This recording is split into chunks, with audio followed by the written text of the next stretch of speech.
Hello, it's a pleasure to have you here. Before we begin, subscribe to the channel and give the video a like. The autumn had arrived in Asheville with an early chill when Karen Miller received the diagnosis. The stomach pains that had plagued her for months, initially attributed to simple gastritis, turned out to be advanced pancreatic cancer. At 72, Karen faced the doctor with composure. Although her eyes betrayed her fear, she left the practice without a tear, upright as always. But internally she was breaking down. Widowed since her 60th birthday, she had raised her children alone after the death of her husband, Alfred. Proud of her independence, she had never asked for help. But now her body no longer obeyed, and she needed constant care. Jonas, her eldest son, was the first to find out.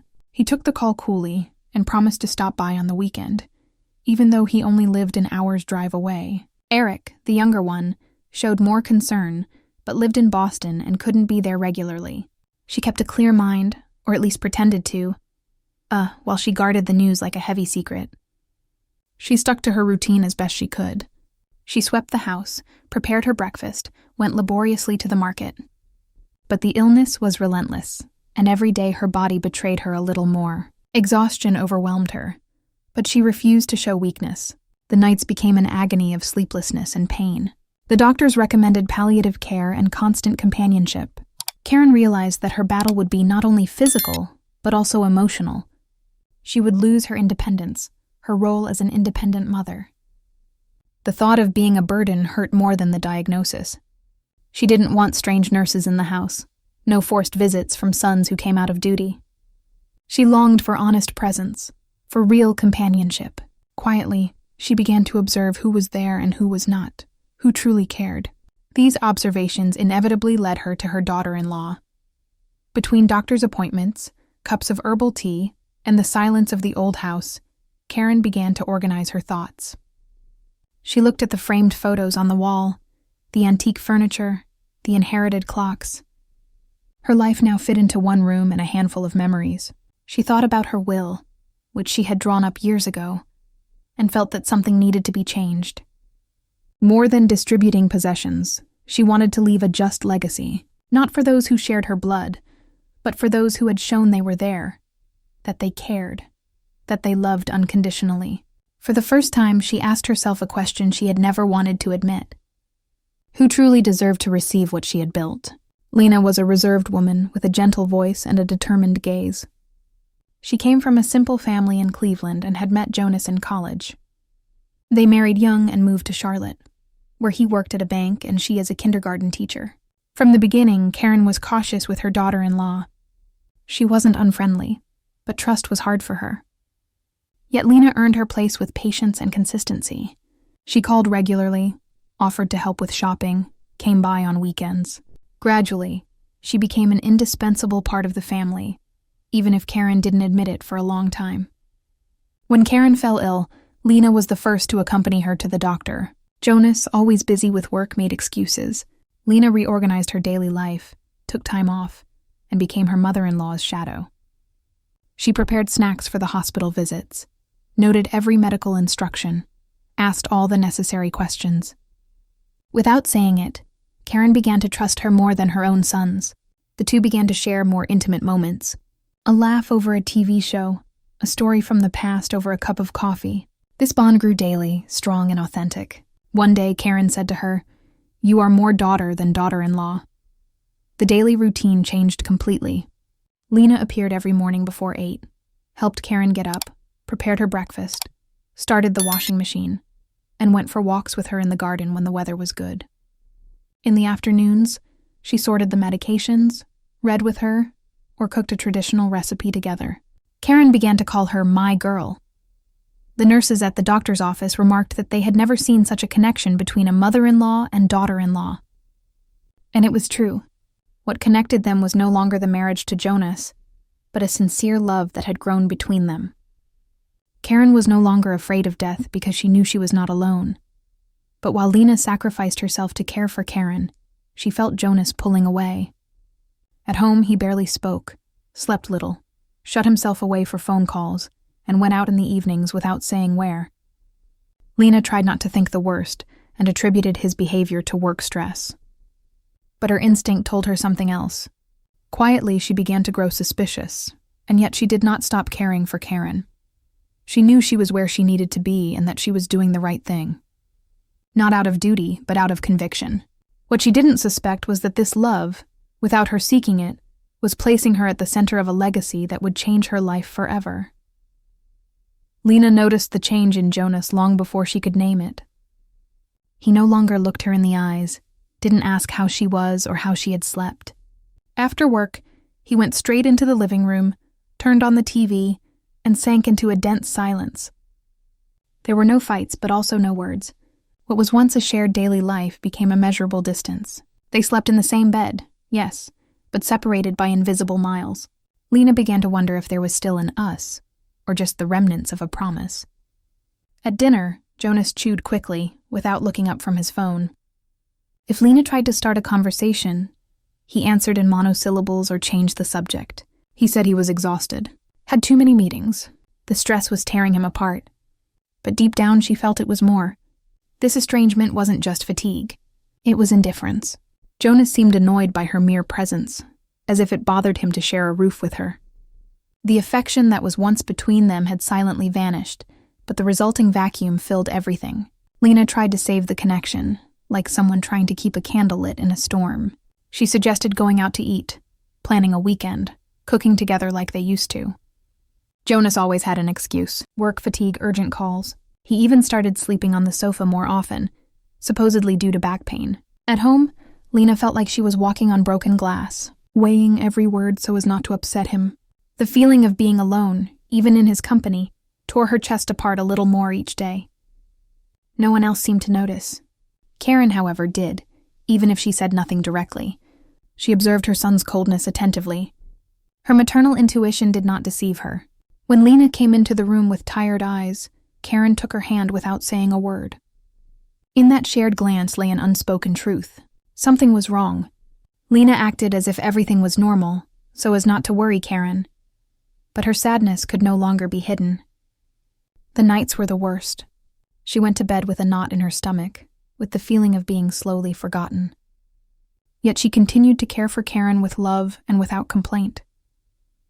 What Lena didn't know was that Jonas had been leading a double life for months.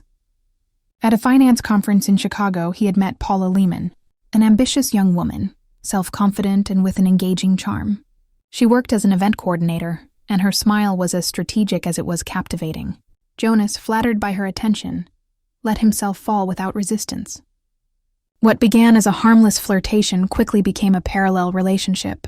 Paula offered him admiration, fresh distraction, and Jonas, in his selfishness, let himself drift, without thinking of the years of love and struggle at Lena's side. Jonas began to disappear in the evenings. He invented business dinners, urgent meetings, or short-notice trips. When Lena asked, he answered sharply, "Don't start, I've got enough on my plate." He spoke to her in a contemptuous tone as if she were an obstacle. Every sign of affection from her was met with coldness or sarcasm. He criticized her for everything: her simple clothes, her quiet voice, her devotion to Karen. He said she had become boring, colorless. Lena, stunned, didn't understand when her husband had become a stranger. As Jonas deepened his affair with Paula, his contempt for Lena grew. He accused her of spending too much time with his mother, of no longer styling herself, of no longer being the woman she used to be. Lena tried to explain that she did it out of love, that Karen needed her, but he wouldn't listen. His words were always weapons, and she was his target. He left her alone at family gatherings, avoided being seen with her in public. Paula knew perfectly well that Jonas was married, but it didn't bother her. On the contrary, it amused her. Karen, from her bed, sensed the darkness growing in her son. Quietly, she began to make notes in her journal. She observed Lena's gestures, her ability to endure humiliation, her will to carry on. And then it was clear to her. The woman her son despised was the only one who had remained.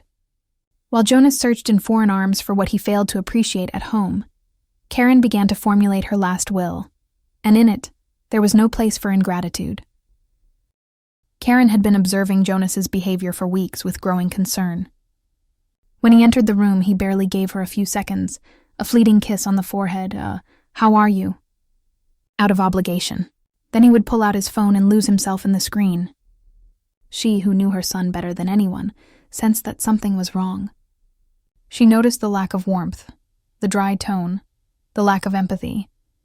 In his silence, there was more distance than in miles. Karen, already weakened by the illness, began to feel a different pain, the emotional abandonment by her own son. At family dinners, Jonas barely spoke. When Lena tried to start a conversation or tell an anecdote, he answered indifferently. Karen, sitting at the head of the table, swallowed her tears silently. She remembered times when Jonas would hug her without ulterior motives. When he called her every week just to hear her voice, now he seemed to have no time to look her in the eye. His visits became shorter, colder, more unpleasant. Karen tried not to judge, but internally she was breaking piece by piece. One night, while Lena was tucking the blanket over her feet, Karen asked with a trembling voice, "Is everything all right with Jonas?" Lena hesitated for a moment but replied that everything was fine. He was just very busy. Karen nodded but didn't believe a word. She had raised him with her own hands. She knew when he was lying and when he was silent for protection. That night she couldn't sleep. She stared at the ceiling, remembered Jonas's childhood, and wondered when she had stopped recognizing the son she loved so much. The sadness was a burden that didn't show up on any medical scan, but hurt just as much. From then on, Karen began to write in a small notebook she kept in her nightstand drawer. They were not complaints, but thoughts, reflections, memories. She wrote about life, about approaching death, but also about gratitude. On every page she mentioned Lena, her patience, her tenderness, her constancy. She also spoke of Jonas's coldness, how his absence hurt more than the illness. She didn't want to go with resentment, but she didn't want to go in silence either. This notebook, without anyone knowing, would be the seed of a decision that would change everyone's fate. Eric was always different from Jonas, more reserved, more introspective, less ambitious. Since moving to Boston for work, he had only limited contact with the family, but never disappeared completely. Every Sunday he called Karen, asked about her health, the weather, her plants. He wasn't a very present son, but his voice on the phone always brought some comfort. Karen loved him, even if his distance sometimes pained her. She understood he had his own life, but wished he were closer during this difficult time. When Karen told him about her cancer, Eric reacted with genuine concern. He took the first train to Asheville and spent 2 full days with her, helped her, listened to her. He bought her a special shower chair and set up a small television in her room. Despite his cooler nature, his actions spoke for him. Lena appreciated him as well. He was polite, respectful, and never interfered in her marriage. Eric wasn't the perfect son, but at least he was honest, and Karen valued his quiet sincerity. During his visits, Eric noticed the tense atmosphere in the family with unease. He sensed the tension between Jonas and Lena, the coldness in their gestures, the looks that were avoided. One afternoon, over coffee with his mother, Karen confessed with a sigh, "Lena takes care of me more than my own son." Eric didn't reply, but lowered his gaze. He understood something was wrong, but wasn't a man for confrontations. He said goodbye with a long hug and promised to come back soon. He had no idea that this promise would be crucial when the truth came to light. Before returning to Boston, Eric had a brief conversation with Lena. He told her he appreciated everything she was doing for his mother, and that he knew it wasn't easy. Lena thanked him with a shy smile. This small but sincere acknowledgement gave her strength. Karen, who heard the conversation from the hallway, felt a warmth in her chest. Maybe she didn't have both sons by her side, but at least one still had respect and gratitude. And in all the coldness, that was something. Lena woke up every morning with a mixture of resignation and determination. She knew the day would be long, caring for Karen medically, washing her, feeding her, cheering her up, yet she did it all without losing her gentleness. No one suspected that she was crumbling inside. Her marriage to Jonas was just an empty shell, a routine without a soul. Every derogatory word, every silence, every nightly absence struck her like a dagger. But Lena said nothing, cried in front of no one. She swallowed the pain as if she had no right to complain. While accompanying Karen to doctor's appointments, she acted as if everything was normal. She greeted the nurses with a smile, listened attentively to the doctors, noted every instruction. She was efficient, attentive, tireless. But inside she felt invisible. Jonas didn't touch her, hadn't given her a loving look in months. In their house, there were two worlds. Hers, full of devotion and tenderness, and his, full of escape and contempt. Between them, an abyss grew, without anyone trying to build a bridge. The nights were the worst. When silence filled the walls of the house, Lena felt like she couldn't breathe. Lying next to a man who was no longer hers, she replayed every sign of coldness, every avoidance, every poorly lied excuse. She wondered if she had done something wrong, if she was atoning for some unknown sin. But she found no answers, only the echo of her broken heart. And still, she got up every morning, prepared breakfast, kissed Karen on the forehead, and carried on, because despite the pain, she maintained her dignity. Karen saw everything, even if she said nothing. She noticed the sadness in Lena's eyes, her way of feigning strength. One afternoon, as Lena gently combed her hair, Karen said softly, "You have a pure heart, my child, and that is worth more than any last name." Lena smiled, her eyes shining, holding back tears. Those words were the only true comfort she had received in weeks. She felt that her efforts were not going unnoticed, at least not by the person who truly mattered.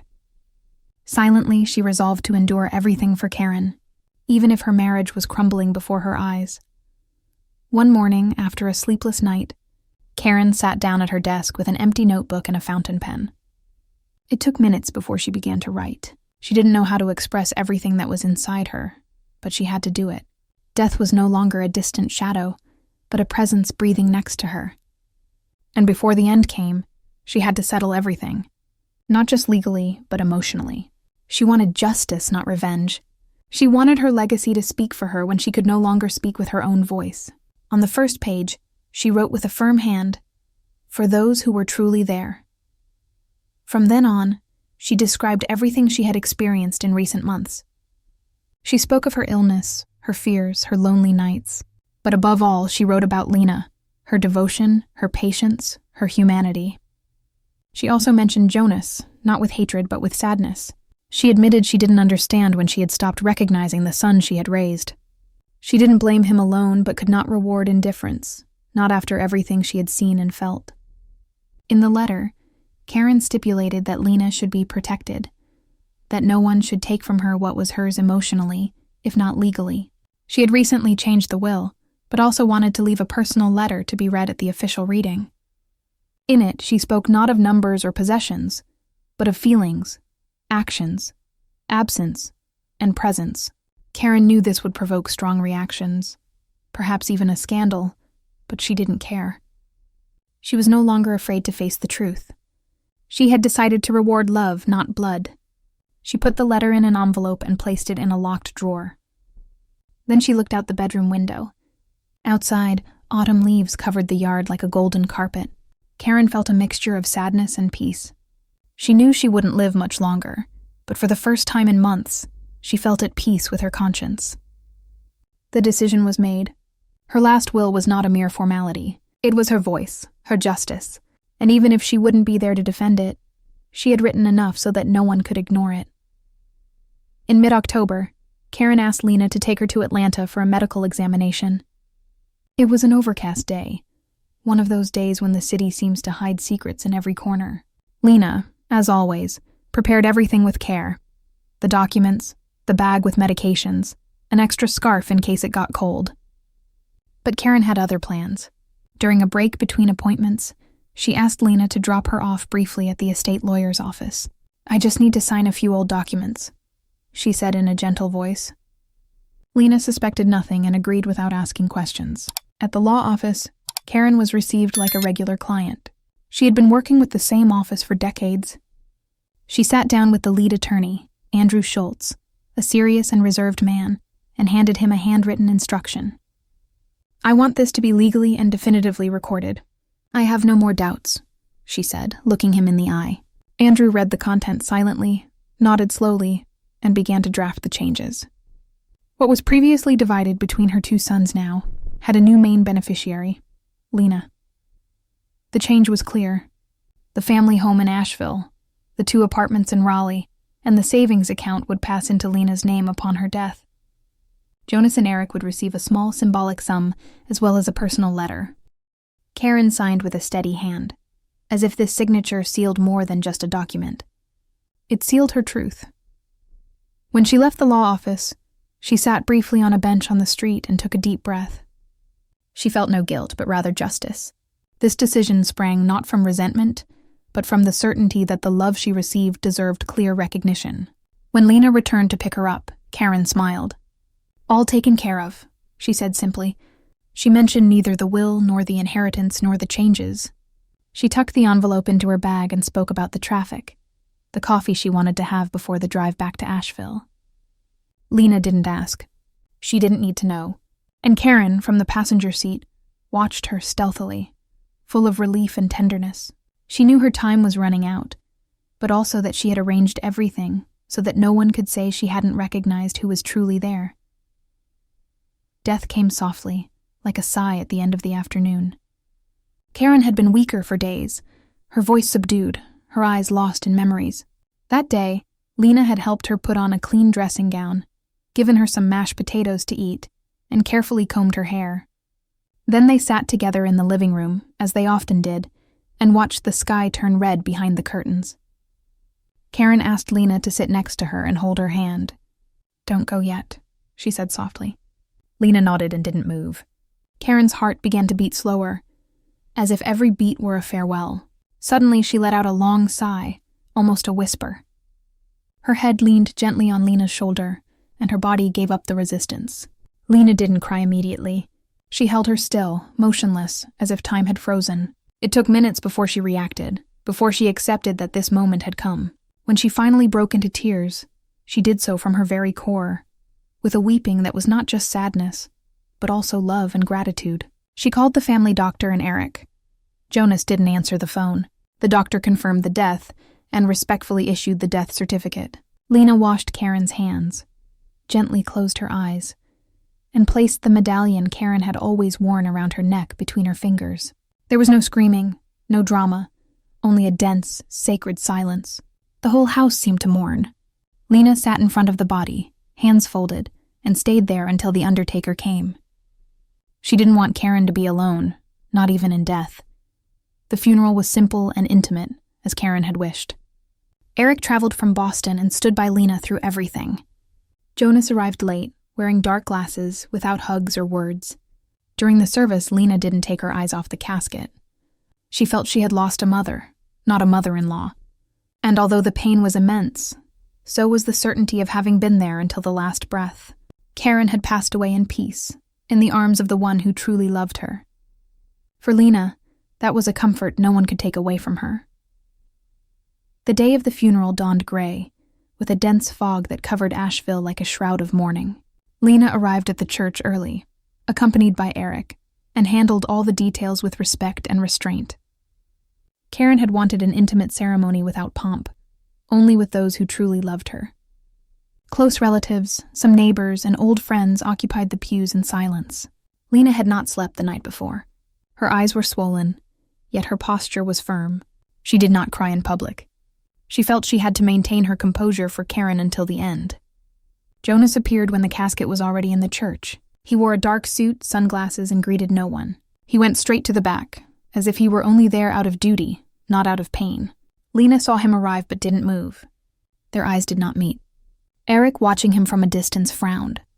His brother's behavior was not just cold, but almost disrespectful. Karen had been a devoted mother, and even her death didn't seem to touch him. Jonas's emotional absence was more obvious than ever. During the service, Jonas remained silent, arms crossed, without praying or saying a word. When the priest spoke of Karen's generosity and her strong character, Lena couldn't hold back a single tear that ran down her cheek. She thought of every shared moment, every sign of affection, Karen's last words. Jonas, meanwhile, remained motionless, like a foreign guest at the funeral service. He didn't approach Lena at any moment, not even to offer condolences. It was clear that their connection had died long before Karen's death. At the end of the ceremony, as the guests began to leave, Jonas disappeared without saying goodbye. Lena saw him slip out the side door of the church, as if he didn't want to be seen. There were no hugs, no apologies, no glances, only distance. This absence didn't surprise Lena, but it still hurt. Even though her heart expected nothing more from him, a part of her wished for a minimal sign of humanity. She didn't get it. In that moment, she understood that Jonas was no longer her husband, at least not in the sense that once mattered. 10 days after the funeral, Lena received a call from Karen's law office. The lawyer, Andrew Schultz, requested her presence for the official reading of the will. Jonas and Eric were also summoned. Lena felt a knot in her stomach. She expected nothing but suspected this moment would not be easy.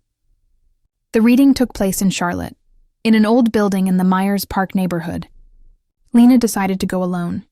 Eric would travel from Boston, and Jonas, well, nobody knew if he would come.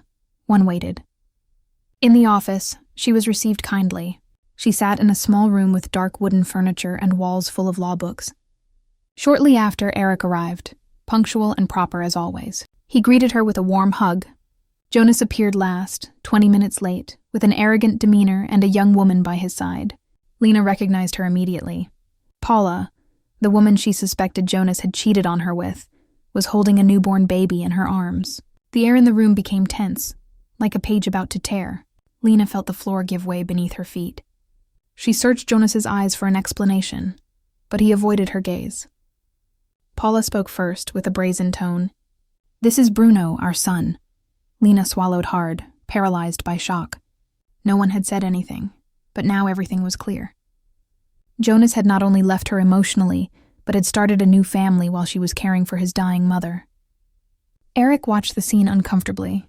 He knew this gathering wouldn't be calm, but he hadn't expected such a spectacle. Andrew Schultz entered the room with a folder under his arm and asked for quiet. He greeted everyone soberly and began to read the document. Lena could hardly concentrate. Her body was present, but her mind wavered between anger and sadness. Beside her, Paula stroked the baby as if she were at a party. Jonas remained silent, convinced that this meeting would only confirm what he believed was his right. Lena clenched her fists on her knees. She didn't cry. She waited. And without knowing it, she was about to hear the biggest revelation of her life. Lena climbed the stairs to the law office with a firm step, though she trembled internally. She wore a simple black dress, the same one she had worn to the funeral. There was still grief in her eyes, but also a quiet dignity. She didn't know what awaited her in that room, but didn't expect surprises. Her relationship with Jonas had been broken for a long time, even if no one had said it aloud. Still, a part of her hoped this day would be respectful, that Jonas would at least show decency in this context. She couldn't have been more wrong. The meeting room was plain, with ivory-colored walls and massive wooden shelves. Lena sat next to Eric, grateful for his presence. Everything seemed to be proceeding normally until she heard the door again. She turned around and her world stood still. Jonas came in, Paula on his arm, a sleeping baby in her hands. They said nothing, as if their presence were completely normal. The air grew thick, barely breathable. Lena, frozen, felt her heart break with a dry, dull crack. No one reacted immediately. Eric looked away, visibly uncomfortable. Andrew Schultz cleared his throat and asked for quiet, but Lena couldn't stay silent. She looked directly at Jonas and asked with a trembling voice, "Is this what you are now?" Jonas showed no reaction and answered coldly, "Paula is my partner. Bruno is my son, and I am already in the process of filing for divorce." Every word was a knife plunging into Lena's chest, not just the betrayal, but the cruel, public, unempathetic way of revealing it. Lena held back tears out of sheer pride. She didn't want to give Jonas the satisfaction of seeing her break down. No one intervened. The humiliation was absolute and brutal. Paula, untouched by the pain caused, sat down with a superficial smile, as if everything were meaningless. The baby slept in her arms, oblivious to the adult drama. Andrew asked to begin the reading of the will, and Lena nodded like a statue, without a word. There was no dignity left to protect. Everything that her life with Jonas had been was just buried in front of everyone. No one had expected such a scene at a will reading. Jonas appeared with complete nonchalance at the side of Paula Lehman, a young woman with blonde hair, bright eyes, and a perfect smile. In her arms, she held a baby barely a few weeks old. Her entrance was theatrical, almost arrogant. Jonas did not greet Lena, didn't even look at her. He went straight to the table and sat next to Paula, as if nothing had happened. Eric, visibly uncomfortable, frowned. Andrew looked up and narrowed his eyes, realizing the tension had already exploded before they began. Paula, self-assured, ran a hand through her hair and crossed her legs, as if she were at a social event. The baby breathed calmly at her breast. Jonas looked impatiently at his watch. Lena, face rigid, tried to comprehend how it had come to this. She had cared for Karen day and night while her husband secretly built a new family. It wasn't just betrayal. It was a lack of humanity. No one, not even the coldest person, should behave this way. But Lena held her ground. She swore not to cry in front of them. The lawyer, irritated, asked if Paula was legally summoned. Jonas cut him off. "No, but she is the mother of my son. I want her to hear the content of the will." Eric spoke for the first time with emphasis. "I find that inappropriate." The tension in the room rose like a flood. Paula smiled and remained seated. Andrew decided not to argue and opened the folder with the documents. Lena stared out the window so as not to look at the baby. Every little whimper was a sting. Everything hurt. The scene was surreal. A woman destroyed by betrayal, another flaunting her new position, a ruthless husband, and a brother embarrassed by the shame. The silence before the reading was dense, dramatic. Lena didn't know what she expected, or if she expected anything at all. But something told her that Karen had not left without making things clear. And as the lawyer's pen glided across the table, the fate of everyone present was about to take a turn. Lena, her voice trembling with suppressed anger, broke the silence. She looked Jonas firmly in the eye and asked if it was true, if he had really started a new life while she cared for his dying mother. Jonas, with an empty gaze, just nodded. "Paula is my partner. Bruno is my son.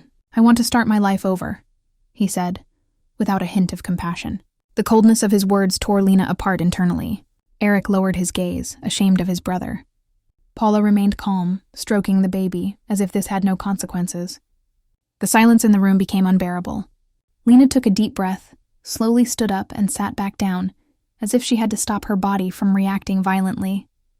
She was broken, but she would not let herself go in front of them. Andrew tried to restore formality, but the atmosphere was tainted by humiliation. The betrayal was not just emotional, but public, intentional, cruel. The event meant to honor Karen's legacy had turned into a theater of egoism and contempt. And they didn't yet know that the most shocking part was still to come. With an almost violent indifference, Jonas dropped another bomb. He had already filed for divorce, he said, as if talking about switching phone providers, without emotion, without respect. Lena felt her entire body tense up. Years of marriage, shared sacrifices, caring for his mother, and he threw it all away with one dry sentence. "You are no longer part of my life," Jonas repeated sharply. There was no room for dialogue, no empathy. Paula was silent, enjoying the spectacle from her seat. Lena did not answer.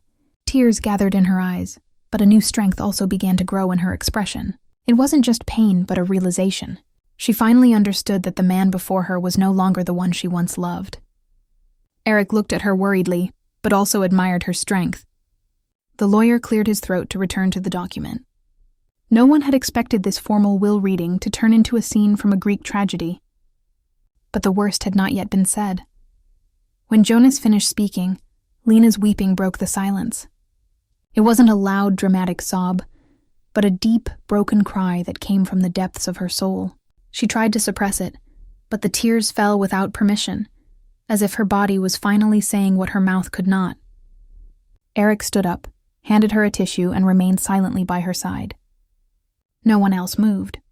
Paula continued to stroke the baby, untouched by the pain her actions caused. Jonas, unmoved, said not another word. For him, everything was said. Lena, sitting in that cold room, felt she had hit rock bottom. She had been loyal, had cared for Karen like a mother, endured humiliation without fighting back. And now she was alone, betrayed, and above all humiliated. It was too much. She closed her eyes, breathed deeply, and thought of Karen, of her calm voice, her grateful gaze, her fragile hands squeezing hers. That gave her strength. She would not let this scene define her. Maybe Jonas had left her, But life had not given up on her. Karen still had something to say, and that moment had come. Andrew opened the sealed envelope and began to read in a firm voice. Everyone fell silent. The first part of the will contained general wishes, a simple funeral thanks to the medical staff, forgiveness for old family conflicts. But as the reading progressed, the tension in the room became palpable. I bequeath the family home in Asheville, the 2 apartments in Raleigh, and the entire amount of my savings account to my daughter-in-law, Lena Ramirez, the lawyer read. The air stood still. Lena raised her head in disbelief.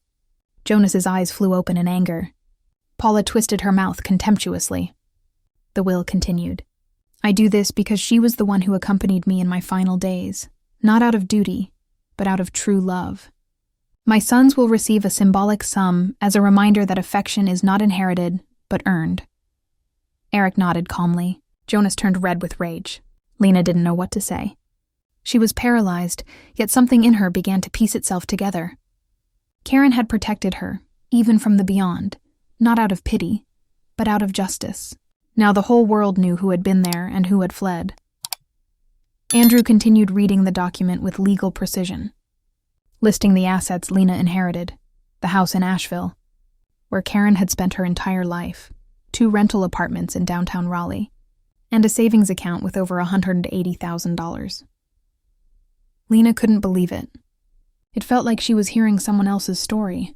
Eric lowered his gaze with a mixture of resignation and understanding. Jonas, however, gritted his teeth, mute with rage. Paula whispered something in his ear, but he didn't react. The room seemed frozen. Lena had asked for nothing, and yet she had received everything. The last part of the will was even clearer. Karen left Jonas and Eric a symbolic sum of money and a handwritten letter, which was filed with the legal document. In it, she said without mincing words, children are not measured by blood, but by presence. Whoever does not care does not deserve. Eric nodded, his eyes shining with suppressed emotion. Jonas jumped abruptly from his chair, shaking his head. This is madness, he muttered. But no one contradicted him. Karen had said with her last words what she never dared to say in life. And no one could change that now. Unable to control himself, Jonas jumped up, slammed his hand on the table, and accused Lena of manipulating his mother by exploiting her weakness. His voice echoed angrily through the room, cutting the silence with violence. This is all your work. You surely persuaded her when she was sedated or weak, he shouted, his eyes glowing with rage. Lena looked at him without blinking, with a mixture of sadness and dignity. Eric also stood up, ready to intervene if the situation got out of control. Andrew asked for calm, but the atmosphere was already poisoned. No one answered Jonas because his anger had no arguments, only wounded pride. Amidst the emotional chaos, Eric spoke calmly, looking directly at Jonas. He said he accepted his mother's decision without resentment because he knew it was just. He admitted he hadn't been as present as he should have been. But Lena was, and no one can deny that. It's not about the inheritance, it's about the truth, he added with a firm voice. His words disarmed any attempt by Jonas to portray himself as a victim. Lena looked at him with silent gratitude. In that moment, Eric stopped being a distant brother and became an unexpected ally.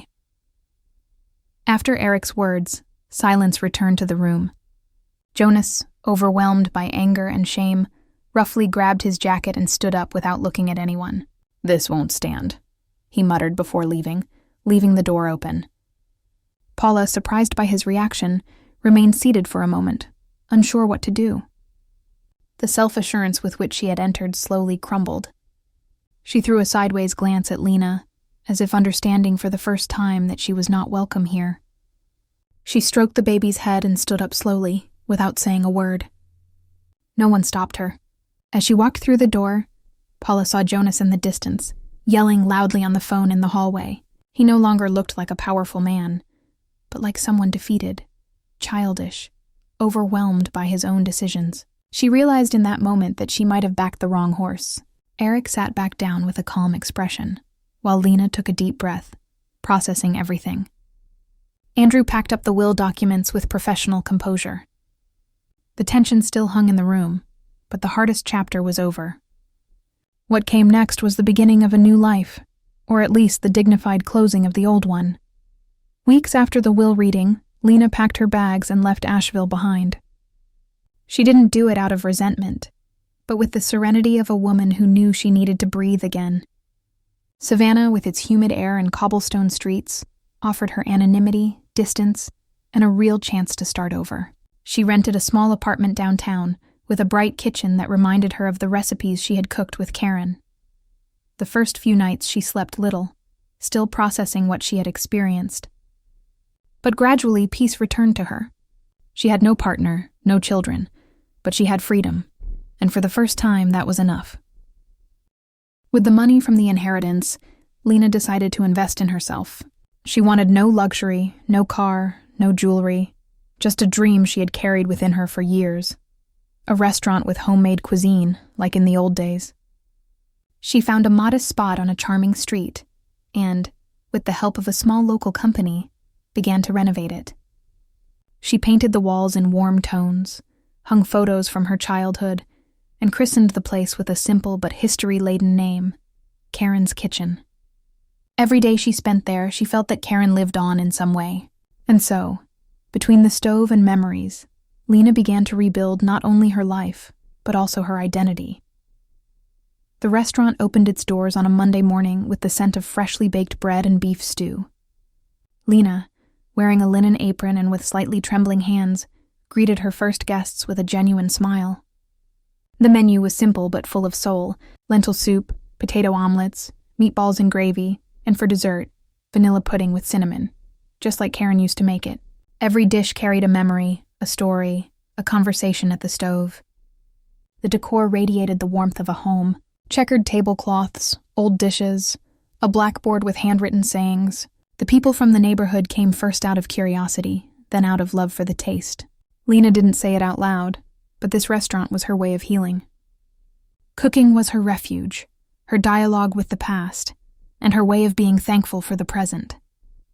She had no partners, no bosses, no fixed hours, only her dedication and her passion. She learned to negotiate with suppliers, manage orders, clean every corner after closing. There were hard days, of course, but also a sense of purpose she had never felt before. Karen's Kitchen began to make a name for itself. For the personal treatment, the quality of the food, and that certain something that made guests feel at home. It was the living legacy of a woman who, without knowing it, had changed Lena's destiny. The first months were a mix of excitement and exhaustion. Lena slept little, got up at dawn to prepare the soup of the day, and went to bed going over the accounts in a notebook. But every smile from a satisfied customer restored her soul. Gradually, the online reviews piled up. Some local food critics began to praise the restaurant as a hidden gem in Savannah. The authenticity of the flavors, the warmth of the service, and the story behind the name touched many. Without intending to, Lena had created more than a business. She had created an emotional refuge for others. One afternoon, a food critic sat down incognito to eat. He tried the split-pea soup, the croquettes, and a rice pudding that moved him to tears. The next day, he published an article titled, "Karen is Still Cooking," and the effect was immediate. Calls, full reservations, interviews. The restaurant became a landmark. Lena remained the same: humble, hard-working, focused. Because now she had a community that supported her, a loyal clientele, and a name that resonated with affection. Without needing revenge, without raising her voice, she had triumphed. Because sometimes the deepest success is not the one you shout, but the one you serve warm on a plate. While Lena blossomed in Savannah, Jonas slowly sank in Charlotte. The pressure of the last few months, his erratic behavior, and his arrogant attitude at the office took their toll. He was summoned by Human Resources and summarily dismissed for repeated disrespect and unexcused absences. Paula, who had initially offered him sweet words, turned cold and distant. The bills piled up, the rent increased, and Jonas, with his damaged resume, couldn't find a new job.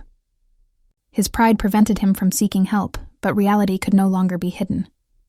For the first time, he felt what it meant to be truly alone. Paula quickly lost patience with Jonas's decline.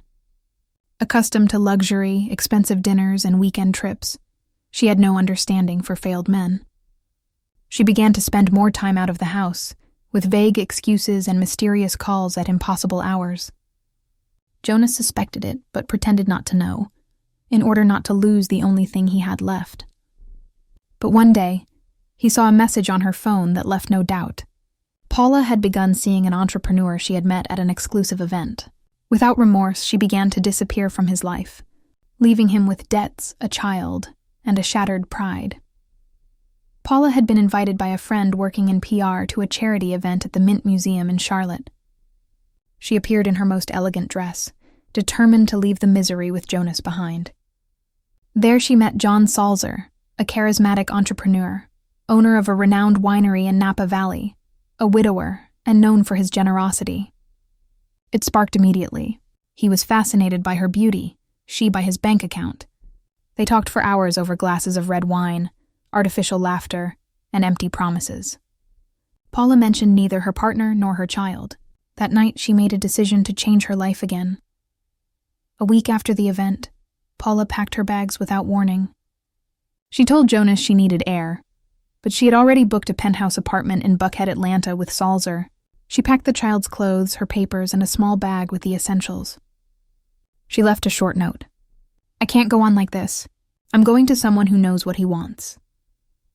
Jonas woke up in an empty apartment with a half-disassembled crib and an empty refrigerator. He tried to call her, but she didn't answer. She had left without looking back, leaving him alone, ruined, with the echo of his own decisions reverberating through the house. Days after Paula's departure, Jonas, devastated and disoriented, dialed Lena's number with trembling hands. At first, she didn't pick up, but he called repeatedly until Lena answered one afternoon after closing her restaurant. Her voice was calm, firm, like that of a woman who had weathered too many storms. Jonas, weeping, begged for forgiveness for everything. The betrayal, the humiliation, leaving her alone. He said he regretted everything, missed her, wanted to start over. But Lena remained silent for seconds that felt like eternities to him. She was no longer the woman who had endured so much in silence. With the calmness that comes from inner healing, she told him she appreciated the call, but their story had ended the day he betrayed her without looking back. "I'm not speaking out of anger or pain, but from the conviction of a woman who has rebuilt her life without dependency," she said. She wished him peace, said she held no grudge, but asked him not to contact her again. "I learned to love myself, alone, and that is something you never understood," were her last words before she hung up. On the other end of the line, Jonas remained silent. For the first time, he understood what it meant to lose everything, even the person who had loved him the most. 2 years later, with an established restaurant and a peaceful soul, Lena met Mark Danner at a food expo in New York City. He was an entrepreneur in the wine industry, simple, polite, and with a smile that radiated peace. Their connection was immediate, not out of necessity, but out of genuine compatibility. Mark appreciated Lena's authenticity from the start. Her story, her strength, her ability to get back up without resentment. They didn't talk about the past, but about the present and shared projects. Lena felt completely seen and respected for the first time. The love between Lena and Mark grew, as things grow that are nurtured, with time, small gestures, and absolute respect. There were no big promises or rushing, just a mutual building in everyday life. When Mark proposed to her during a simple meal between laughter and wine, Lena said yes with tears of joy. The wedding was intimate, in a garden, surrounded by grapevines, with few guests and many genuine feelings. There was no designer dress or flashy rings, but everything radiated. In that moment, Lena knew that life had given her back far more than she had once lost. On a mild spring day, Lena and Mark shared a glass of wine on the patio of Karen's kitchen, overlooking the golden-colored fields of the Georgia Lowcountry. The restaurant was full of life, laughter, and scents that told stories, but this moment belonged only to them. They toasted silently, looking into each other's eyes, knowing they didn't need to say anything more. Lena breathed deeply, feeling the weight of the past transformed into peace. She had loved, suffered, fallen, and been reborn. Karen was somehow present in every detail, and finally, Lena understood that true justice is not written on paper. It grows in the soul. If you like my story, you can encourage me to write more stories by sending me a donation. I thank you infinitely. Yeah.